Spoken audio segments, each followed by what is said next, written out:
Bonjour, bienvenue au Salon des entrepreneurs de Lyon-Rhône-Alpes 2013. À mes côtés, Guillaume de Citre, bonjour. Bonjour. Donc, vous êtes président des librairies du groupe de Citre, un groupe de libraires indépendants. Oui. Et également, vous avez une autre casquette dont on parlera un petit peu plus tard avec une start-up dans l'histoire, je crois.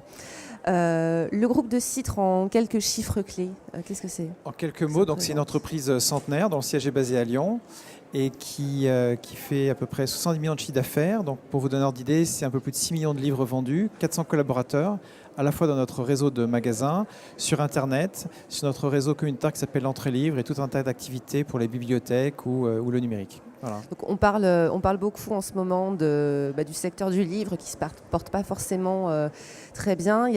Aurélie Filippetti a annoncé un programme d'aide pour soutenir les petits libraires. Quelle est votre vision du secteur du livre ?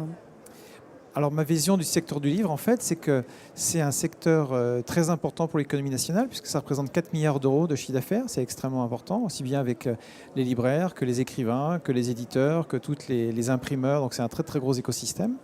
Et quand on regarde tous les secteurs de la culture, c'est plus important que le cinéma ou que la musique. Donc c'est quelque chose de très important. Après, c'est vrai qu'en fait, on est en France dans une conjoncture économique qui fait que ce secteur-là subit des difficultés. Donc le marché est un petit peu en baisse, de l'ordre de 3 à 4%.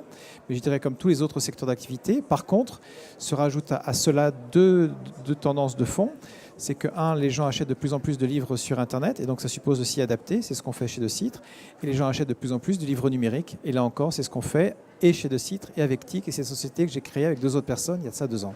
Alors, TI, justement, on y vient. Donc, c'est votre nouveau bébé, Oui. une nouvelle entreprise, une start-up dans le domaine du livre numérique.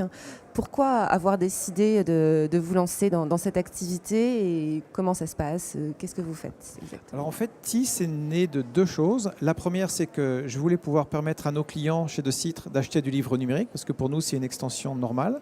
Et on n'a évidemment pas de solution à la base pour le faire.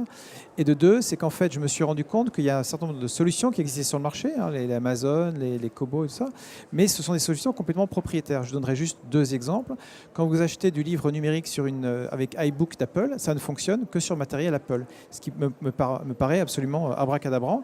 Et inversement, sur Amazon, quand vous travaillez sur la plateforme Kindle, si vous écrivez, vous êtes journaliste, vous mettez des notes de lecture, ce sont la propriété d'Amazon. Donc, en fait, j'ai eu l'idée de créer une alternative pour TI, e-book alternative, qui est en fait une solution complète qui permet à des petits libraires, des chaînes, à des sites internet de vendre du livre numérique, mais dans un modèle ouvert qui fonctionne, quel que soit le support de lecture et quel que soit le format. Donc, on a créé la société il y a 2 ans avec 3 personnes.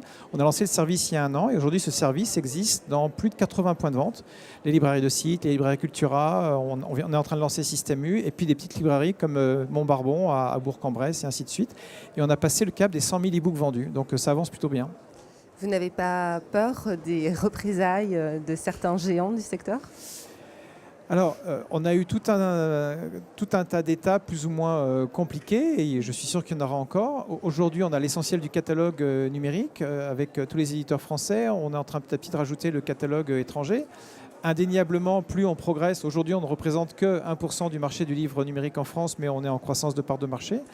Et donc on verra ce que font nos concurrents. La bonne nouvelle, si vous voulez, c'est qu'à partir du moment où on explique d'abord à des libraires ou des chaînes qu'ils ont une solution qui tient la route, ça les intéresse de l'essayer et de la mettre en place et ça se passe bien. Et de 2, quand on explique aux lecteurs qu'il y a une alternative ouverte et ce que ça représente, eh bien on a beaucoup de gens qui nous font confiance et ça c'est une grande source de satisfaction, même si encore une fois on n'en est qu'au tout début. Donc il y aura sûrement plein de difficultés, mais aujourd'hui les choses avancent plutôt bien. Alors avant ces aventures, vous avez une autre vie. Vous étiez dans la Silicon Valley pendant une dizaine d'années. Vous étiez à la fois entrepreneur, là encore, et puis aussi capital risqueur, Oui. si je ne m'abuse. Quel regard vous portez, vous qui avez connu à la fois le système US, le système français ? Quelle est la différence ? On peut faire un petit benchmark un peu de l'entrepreneuriat, des écosystèmes. Alors, les États-Unis, si vous voulez, il y a beaucoup de choses à en dire. Moi, les choses que je retiendrai, c'est quoi ? C'est aux États-Unis, à la fois l'éducation et la mentalité est fait de telle sorte qu'on essaie de vous encourager à réaliser le meilleur de vous-même. Et donc, si vous avez une passion, je dirais, de l'identifier et de le faire. Et ça, c'est quelque chose que je trouve très, très important dans la culture américaine qu'on a beaucoup moins en France. Deuxième chose, c'est qu'à partir du moment où vous avez cette idée, que vous la menez en place, si ça marche, c'est super. Si ça ne marche pas, c'est pas grave. On part du principe que vous avez appris des choses. La plupart des gens ne savent pas que Walt Disney a fait faillite 7 fois avant de faire Walt Disney. Hewlett-Packard 3 fois. Et il y a une courbe d'apprentissage. Et donc je pense qu'un des messages forts en France, c'est de comprendre qu'il y a une courbe d'apprentissage sur l'entrepreneuriat aussi. Troisième point, c'est qu'aux États-Unis, on aime les entrepreneurs. On est fier de dire qu'on est entrepreneur. En France, ce n'est pas forcément toujours le cas. Donc il y a une problématique culturelle. Et puis après, spécifiquement la Silicon Valley, je dirais c'est quelque part le nirvana de l'entrepreneur, parce que quand vous emmenez vos enfants faire du foot à côté de vous, il y a un investisseur ou il y a des développeurs. Et donc la vallée ne vit quelque part que de ça. Et pour ça, c'est une espèce de creuset mondial avec des gens qui viennent du monde entier pour créer des startups avec les résultats qu'on connaît.